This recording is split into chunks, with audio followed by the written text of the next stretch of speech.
우리의 마음과 삶에 하나님께서 기뻐하시고 함께 하시는 거룩한 장막이 있기를 예수님의 이름으로 축복합니다.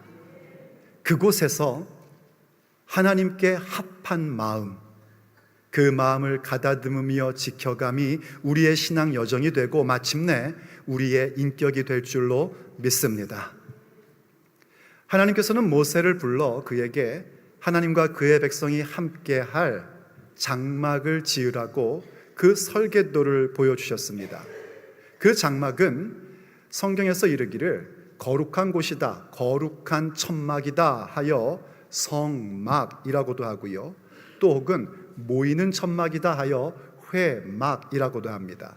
오늘 본문은 그것을 증거의 장막이다 라고 표현을 또 합니다. 무엇으로 표현하든지 그 장막, 그 거룩한 성막의 목적은 분명합니다. 하나님께서 출애굽기에서 말씀해 주신 것처럼요, 내가 그들과 함께하리라 하셨고요, 또 내가 그 증거계 위에서 너희에게 말하리라 하셨습니다. 다시 말해 그 성막의 목적은 무엇인가? 하나님의 임재를 경험하며 그분의 말씀을 듣는 것입니다. 그렇게 함으로써 우리 자신을 하나님 앞에 내어 드리는 것입니다. 그게 바로 성막의 분명한 목적입니다. 그런데 이 성막의 설계와 건축에 대한 내용을 기록하는 출애굽기를 보면 참 특이한 부분을 발견하게 됩니다.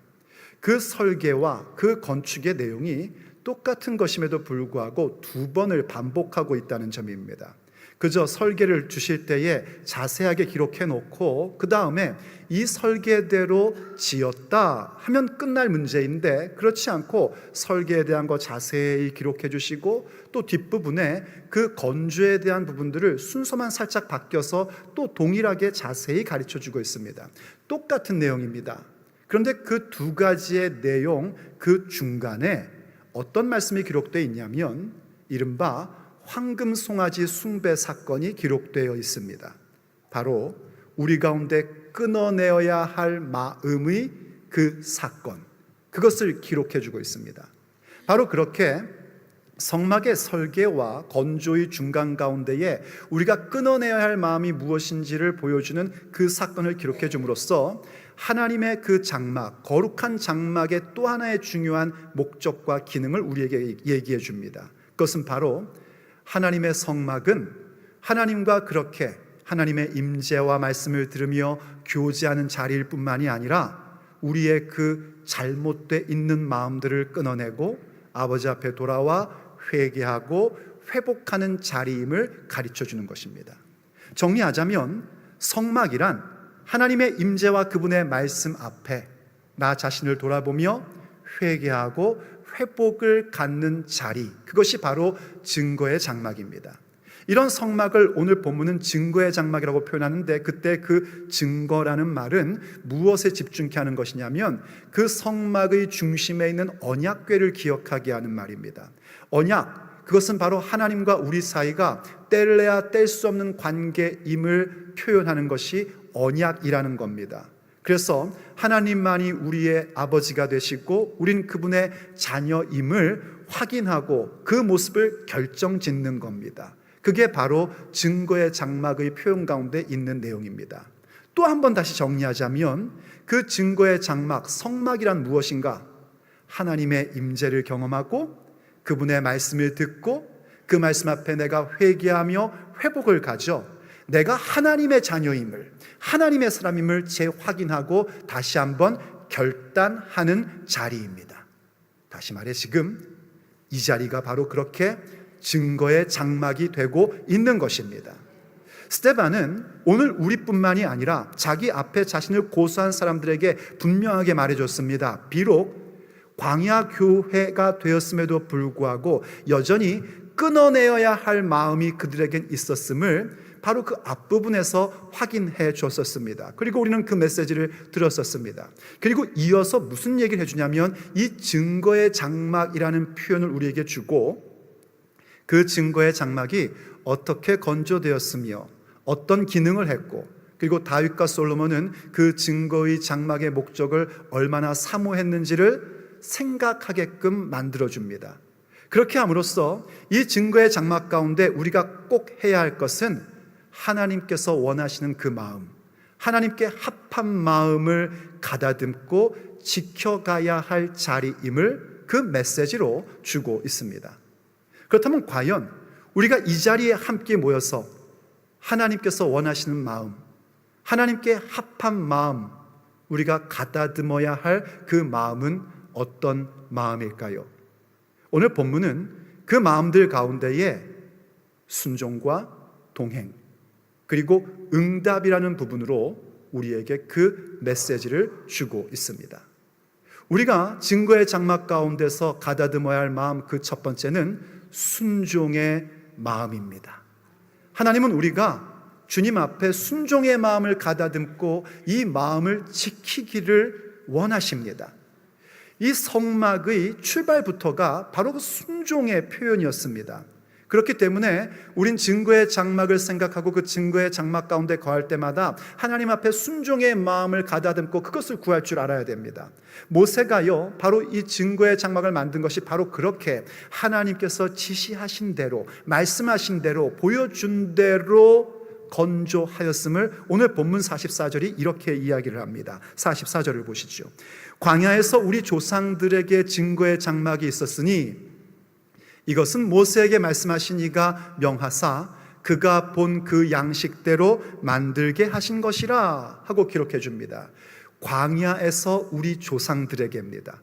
여러분, 광야에 있던 이스라엘 조상은 누구였냐면 그 앞에서 말했던 이른바 광야 교회로 존재했던 사람들입니다. 그런데 그들이 이미 구원받고 광야에서 교회로 존재하고 있음에도 불구하고 그들의 마음은 무엇으로 가득 차 있었냐면 끊어내어야 할 마음들로 가득 차 있었습니다.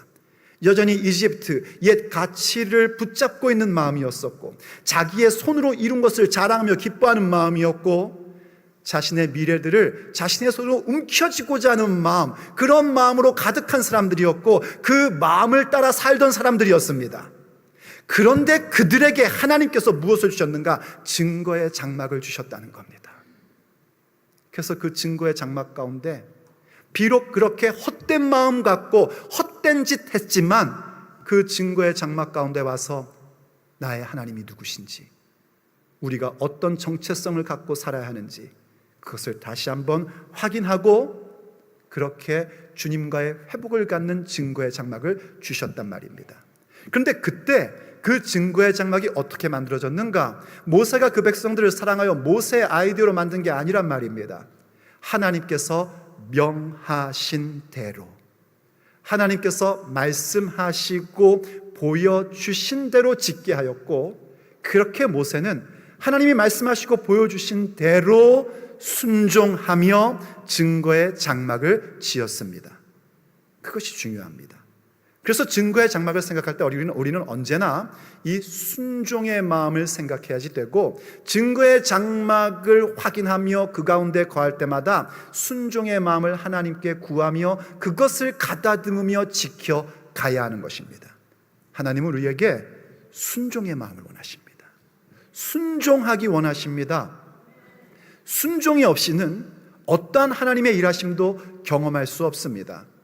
하나님께서 우리에게 왜 그토록 순종을 원하시고 순종의 마음을 가다듬으며 지키라고 하시는가? 그 이유는 하나님께서 뭔가 우리를 부려잡수시려고 그러는 거 아닙니다. 우리에게 하나님이 주시고 싶은 최고의 것을 주시고 싶으셔서 순종의 마음을 요구하시는 겁니다. 하나님은 순종하는 자에게 성령의 충만함을 베풀어 주시고, 순종하는 자에게 이 땅의 아름다운 소산을 먹게 하시며, 순종하는 자들에게 우리의 육체의 날들 가운데에 형통을 베풀어 주시는 하나님이십니다. 사도행전 5장에 보면 사도들이요 산헤드린 공회 앞에 그렇게 말하죠. 우리는 예수 그리스도의 부활과 그분의 왕되심, 그분의 주인 되심의 증인이다 하면서 성령님도 증인이시다 하고 얘기합니다. 그때 그 성령님을 어떻게 표현하냐면 하나님께서 자기에게 순종한 자에게 주신 성령이라고 표현합니다. 순종하는 자에게 하나님께서 성령을 부어주십니다. 순종하는 자에게 성령 충만 주시는 것입니다. 그 말씀에 순종한 사람 말입니다. 여러분 주의하십시오. 순종한다는 것은요, 내 생각에 옳다고 생각하는 걸 따르는 게 아닙니다. 내 판단에 이렇게 하면 하나님이 기뻐하시겠지, 그거 아닙니다. 먼저 하나님의 말씀을 들어야 됩니다. 그분의 명하신 바를 듣고 그 들은 말씀에 의하여 내 삶을 일구어 가는 것, 그걸 순종이라고 하는 것입니다. 그 순종의 모습을 가질 때 성령의 충만함을 주시고, 더 나아가 이사야 선지자가 말한 것처럼요, 한번 보십시오. 이사야서 1장 18절 말씀입니다. 여호와께서 말씀하시되 오라 우리가 변론하자. 우리가 서로 변론하자. 너희의 죄가 주홍 같을지라도 눈과 같이 희어질 것이요 진홍같이 붉을지라도 양털같이 희게 되리라.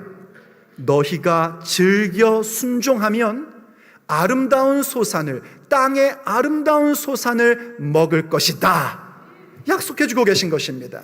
이사야 1장의 그 상황은 그랬었습니다. 하나님의 백성이라는 사람들이요, 자신의 하나님이 누군지를 알지 못합니다. 자신들의 주인이 누군지를 깨닫지를 못합니다. 그래서 하나님께서 그들을 부르시는 겁니다. 우리 좀 변론해보자. 우리 얘기 좀 하자. 그 얘기인즉슨 하나님 말씀 앞에 오라는 것입니다. 주님의 임재 앞에 오라는 거예요. 주님의 임재와 말씀 앞에 가면은요, 우리의 죄가 낱낱이 나올 수밖에 없고요, 그분의 은혜 앞에 회개할 수밖에 없습니다. 그럼 우리의 죄가 진홍 같고 주홍 같을지라도 하나님께서 흰 눈처럼 양털처럼 깨끗게 해 주십니다.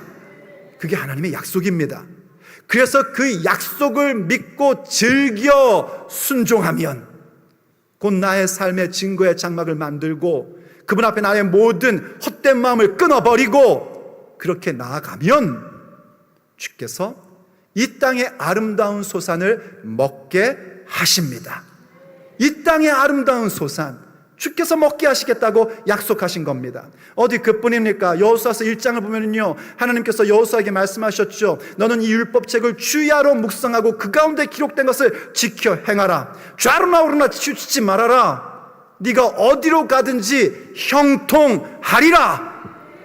하나님 말씀 앞에서 그 말씀을 받고 말씀을 따라 순종하면 하나님께서 형통의 삶을 주겠다고 약속하신 것입니다. 기억하십시오, 여러분. 우리가 교회 와서 그러죠. 하나님의 임재를 경험하기 원합니다. 주의 음성을 듣기를 원합니다. 참 잘하고 계시는 것입니다. 그 하나님의 임재와 주의 음성을 들을 때 우리는 무엇을 해야 되는가? 주께서 말씀하신 바, 하나님께서 내게 명령하신 바, 지시하신 바, 인도하신 바에 대하여 순종의 발걸음을 가져야 합니다. 그때 주께서 우리를 성령으로 충만하게 하시고 이 땅의 아름다운 소산을 먹게 하시며 우리의 인생으로 하여금 형통한 삶이 되게끔 만들어 주십니다. 나의 기술과 힘이 아니라 하나님께서 그렇게 만들어 주십니다. 순종의 결과로 이루어 주십니다. 이해되시고 믿어지시면 아멘 합시다. 베드로를 생각해 보십시오. 베드로가 예수님의 부르심을 받을 때에 그날 밤 그는 고기 한 마리도 잡지 못했습니다. 완전히 실패한 날이었습니다. 그런데 예수님께서 베드로의 배에 오르셔서 조금 떼어놔라 해놓고, 무태서 조금 떼어놔라 해놓고, 그리고 회중들에게 말씀을 가르쳐 주셨습니다. 베드로는 자신의 배기 때문에요, 맨 앞에서 주님의 말씀을 듣게 되었죠. 그리고 그 말씀이 끝나자 베드로에게 말씀하셨습니다. 깊은 데로 가서 그물을 던져라. 여러분, 베드로는 전문 어부입니다. 직업이 어부입니다. 갈릴리 호수가 자기 손바닥 같은 사람입니다. 언제 그물을 내려야 되는지, 어디에 그물을 내려야 되는지 누구보다 잘 알고 있습니다. 하지만 예수님의 전직은 뭡니까? 목수십니다.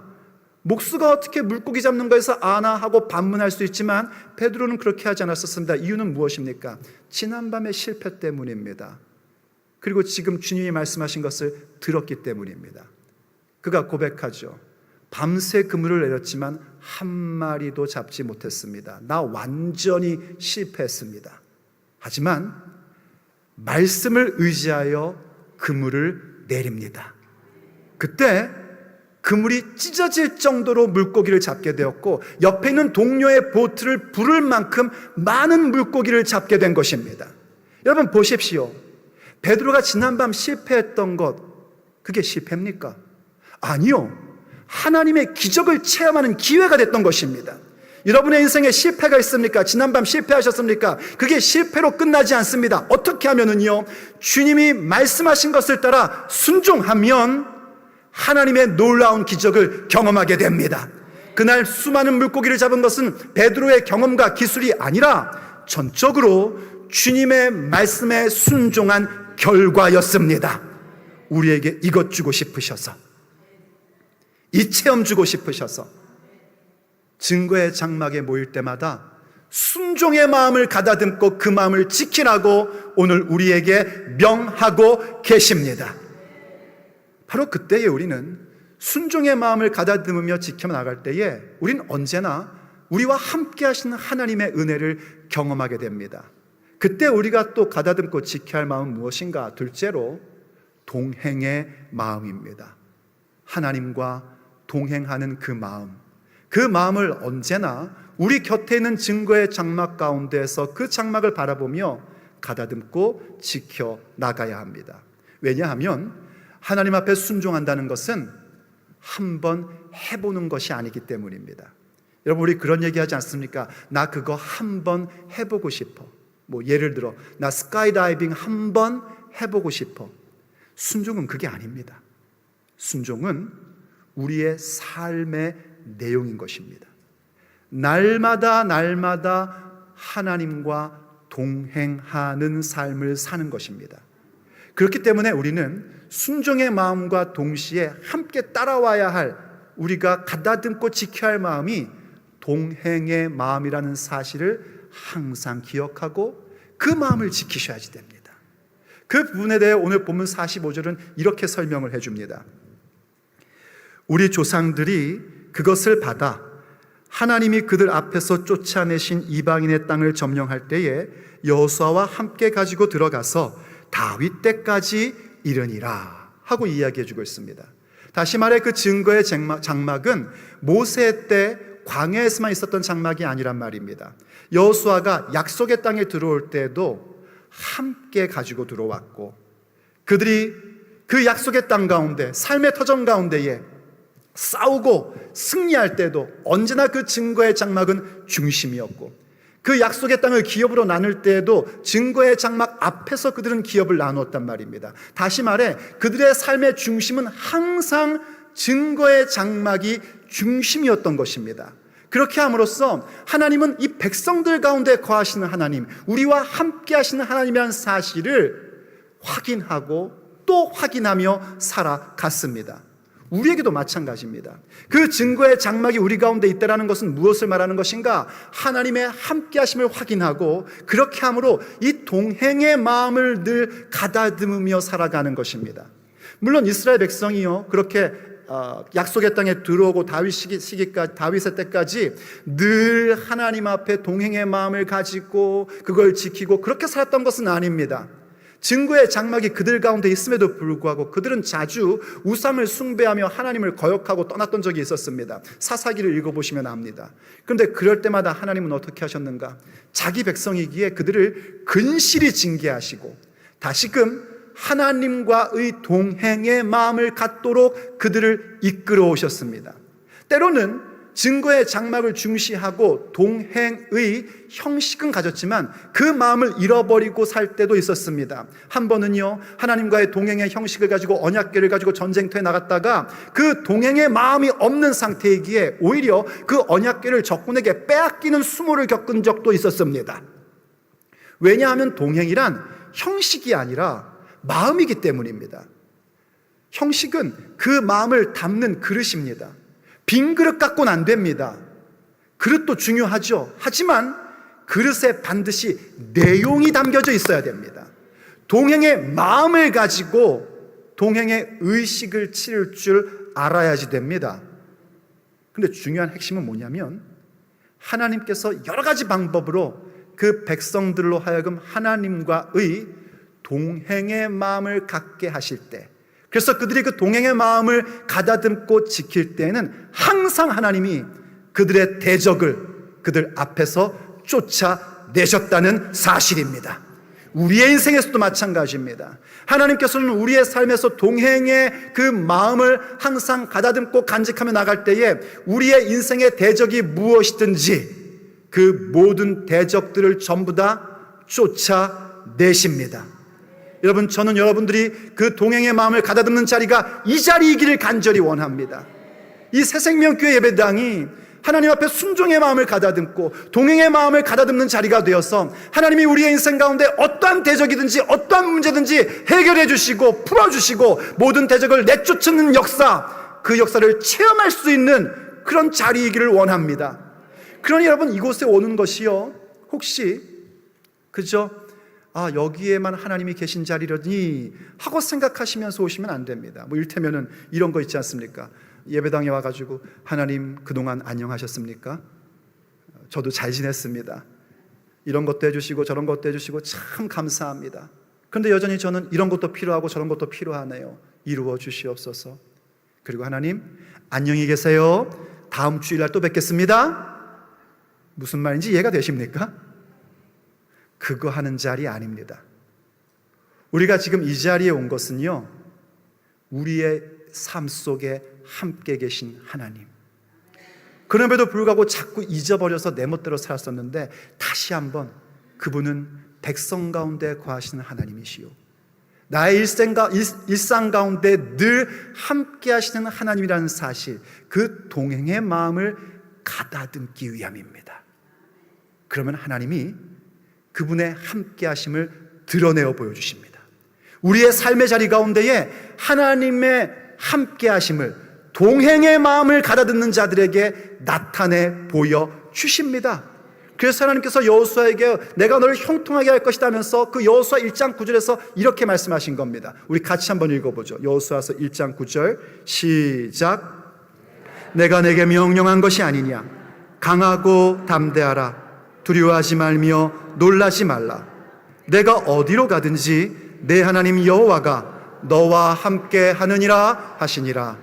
아멘. 하나님께서 함께 하심을 드러내 주신답니다. 물론 하나님이 함께 하셔도요, 두려워할 일 만납니다. 놀랄 일이 생깁니다. 그래서 주님께서 얘들아 그런 일 만나도 두려워하지 말아라, 놀라지 말아라 말씀하신 것이고, 오히려 우리에게 강하고 담대하라 말씀하셨습니다. 왜냐하면 하나님이 함께 하시기 때문입니다. 순종의 마음을 가다듬으며 갈 때마다 하나님이 함께 하신단 말입니다. 우리가 가는 길에 강물이 가로막을 때도 있죠. 우리가 이루고자 하는 일들 가운데 불꽃을 통과할 때도 있습니다. 하지만 그 물이 우리를 침몰시키지 못합니다. 그 불꽃이 우리를 사르지 못합니다. 왜냐하면 어떠한 상황 가운데서도 함께 하시는 분은 우리의 하나님이시기 때문입니다. 그 하나님의 함께 하심을 늘 기억하며 사는 것이 동행의 마음을 가다듬는 것입니다. 그럼 하나님이 기적을 나타내 주십니다. 해결될 수 없을 거라고 생각했는데 놀라운 방법으로 해결이 됩니다. 순종의 마음과 동행의 마음으로 가는 그 발걸음 가운데 하나님의 일하심이 나타납니다. 물을 통과해도 젖지 아니하고 불을 지나도 내 옷이 타지 않습니다. 하나님의 약속의 말씀이 어느새 성취되어 내가 그 성취의 현장 가운데 서 있는 것을 우리가 경험하게 된단 말입니다.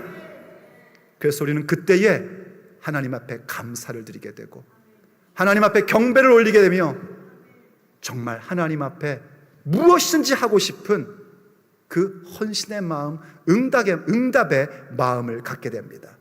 그렇기 때문에 우리가 증거의 장막 가운데서 항상 가다듬고 지켜야 할 마음은 무엇인가? 셋째, 응답의 마음입니다. 하나님이 주신 그 은혜에 대하여 응답하는 마음입니다. 사실 이 응답하는 마음까지 가게 되면은요, 그 마음이 매우 성숙한 수준에 가 있는 것인데요, 그 응답의 마음에서도 역시 가다듬어야 할 것이 있습니다. 마치 순종의 마음에서 하나님의 말씀을 받고 순종해야 된다는 것을 가다듬고 지켜야 하는 것처럼 이 응답의 마음에도 우리가 하나님 앞에 감사하고 그래서 헌신으로 드리는 응답일지라도 거기엔 가다듬어야 할 부분들이 있기 마련입니다. 그래서 그 응답의 마음에 가다듬고 지켜야 될 것이 무엇인가? 오늘 본문은 그 부분을 이렇게 우리에게 얘기를 해줍니다. 46절과 47절 말씀입니다. 다윗이 하나님 앞에서 은혜를 받아 야곱의 집을 위하여 하나님의 처소를 준비하게 하여 달라고 하더니 솔로몬이 그를 위하여 집을 지었느니라. 매우 간략하게 이야기를 하고 있는데 여기에는 그 응답의 마음을 가다듬는 것이 무엇인지를 우리에게 생각나게 해줍니다. 다윗이 어느 날 하나님의 은혜에 너무나 감격스러운 겁니다. 하나님이 자기의 인생 가운데 베풀으신 은혜에 압도를 당하는 겁니다. 왜 우리도 그럴 때 있지 않습니까? 도대체 내가 무엇이 간데 이렇게 큰 은혜를 주셨는가? 다윗이 그러한 감격 속에서 문득 가만히 보니까요, 자기는 왕궁에 살고 있는데 하나님의 언약궤는 여전히 텐트에 있는 겁니다. 우리는 그것을 장막이다 하고 회막, 성막 하니까 뭔가 대단한 것처럼 생각되지만 실제의 모습은 어떠냐면 그냥 작은 천막입니다. 그 색깔도요, 이 장막을 만들 때에 3개의 레이어를 두는데 맨 마지막이 뭐냐면 해달의 가죽입니다. 거무튀튀한 게 참 볼품도 없는 것입니다. 그걸 딱 보니까 다윗의 마음이 너무 죄송스러운 거예요. 그래서 하나님을 위하여 성전을 짓겠다는 마음을 가진 겁니다. 정말 감사하는 마음 가운데에 하나님을 사랑하여 하겠다는 것입니다. 그런데 어떤 결과가 나오냐면 하나님이 거절하십니다. No, 못하게 하십니다. 그 얘기는 다른 말로 네 계획 멈춰라 이겁니다. 그냥 거절과 멈춤이라는 응답을 주시면서 뭐라고 하시냐면 나는 백성들 가운데 거하는 하나님이다, 이렇게 말씀하시고, 내가 어느 집안 누구에게 나를 위해 집을 지어달라고 한 적이 있느냐 하시면서 다윗에게 말씀하시기를, 야, 내가 너를 위하여 집을 지어주겠다. 그리고 내게서 날 씨가 나를 위하여 내 이름을 두기 위한 집을 만들 것이다 하고 말씀해 주십니다. 하지만 여러분, 이거 가만히 생각해 보면은요, 아니 내 씨가 만들어주는 것이나 내가 만드는 것이나 뭐가 다른가 할 만한 내용입니다. 피를 많이 흘려서 그 피 누구를 위해 흘린 건데요? 하나님 나라 위해 흘린 피입니다. 그러니 다윗의 마음 가운데에 아니 어차피 짓게 해주실 거라면 내가 이렇게 착한 마음으로, 감사한 마음으로, 헌신의 마음으로 하는데 나에게 좀 하게 해주시지, 거참 서운하고 섭섭하네 할 만한 마음이 들 수 있는 내용입니다. 서운하고 섭섭하면 서먹해집니다. 그런데 여러분, 다윗의 반응은 전혀 달랐습니다. 하나님께서 다윗의 마음을 보며 내 마음에 합한 자라 말씀하신 것은요, 성전을 짓겠습니다는 그 마음이 아니었습니다. 오히려 하나님의 거절과 멈춤의 말씀 앞에 보인 그의 반응이었습니다. 그는 어떻게 반응하는가? 하나님의 그 거절과 멈춤을 그대로 받아들이고 오히려 하나님께서 주신 말씀에 의하여 감사의 기도를 드립니다. 그리고 감사의 기도를 드리는 마지막 부분에서 이렇게 기도를 합니다. 사무엘하 7장 28절을 보십시오. 주 여호와여, 오직 주는 하나님이시며 주의 말씀들이 참되시니이다. 이게 그의 고백입니다. 주님이 하나님이십니다. 하나님이 하나님이십니다. 내가 아닙니다. 이 모든 일의 주관자는 내가 아니라 하나님이십니다. 하나님의 말씀들이 참됩니다. 나의 계획이 참된 것 아닙니다. 나의 선한 의도가 참된 것 아닙니다. 오직 하나님의 말씀만이 참된 것입니다. 이 고백입니다. 이 반응입니다. 이 응답입니다. 그래서 이렇게 기도하죠. 주께서 이 좋은 것을 주의 종에게 말씀하셨사오니 이제 청하건대 종의 집에 복을 주사 주 앞에 영원히 있게 하옵소서. 주 여호와께서 말씀하셨사오니 주의 종의 집이 영원히 복을 받게 하옵소서. 우리의 기도이기를 원합니다. 주의 집에 거하게 해주십시오. 그 증거의 장막의 목적을 확실히 붙잡고 하나님 앞에서 살게 해주십시오. 주의 임재와 말씀 가운데 거하게 해주십시오. 나의 헛된 마음을 늘 회개하고 회복하게 해주셔서 내가 하나님의 종임을 알게 하시고 이 종의 집에 복을 베풀어 주옵소서. 이게 다윗이 가졌던 응답입니다. 그리고 나서 생각해 보는 겁니다. 자, 성전을 건축하는 걸 주님이 멈추게 하시고 거절하셨다면 내가 할 수 있는 게 뭘까? 그래서 다윗이 한 게 뭐냐면 자기 아들을 위하여 성전 건축의 재료들을 어마어마하게 준비를 합니다. 그 부분을 오늘 본문은 뭐라고 얘기했냐면 다윗이 이 야곱의 자손들을 위하여 하나님의 처소를 준비하게 해달라고 구했다는 겁니다. 하나님은 그걸 허락하신 겁니다. 여러분, 보통요 사람들은 어떤 모습을 갖냐면 내가 제안했던 것을 거절당하면 새로운 일을 하려고 들진 않습니다. 교회에서도 그럽니다. 저 이런 거 해볼래요. 아니요, 그거 아직 할 때가 아닙니다. 하지 마십시오. 대신에 이걸 하십시오. 그러면 아니, 내가 하겠다는 것도 거절했는데 내가 왜 그걸 해야 됩니까?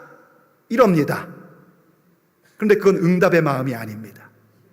우리가 가다듬어야 할 응답의 마음이란 건 그런 겁니다. 하나님께서 뭔가 나에게 내가 계획했던 것, 정말 감사의 마음으로 계획했고 하나님께 영광 올려드리고 싶어서 계획했던 일임에도 불구하고 하나님께서 거절하고 멈춤이라는 응답을 주셨을 때에 그 부분에 대해서 감사함으로 받아들이고, 그렇다면 내가 할 수 있는 일이 무엇일까?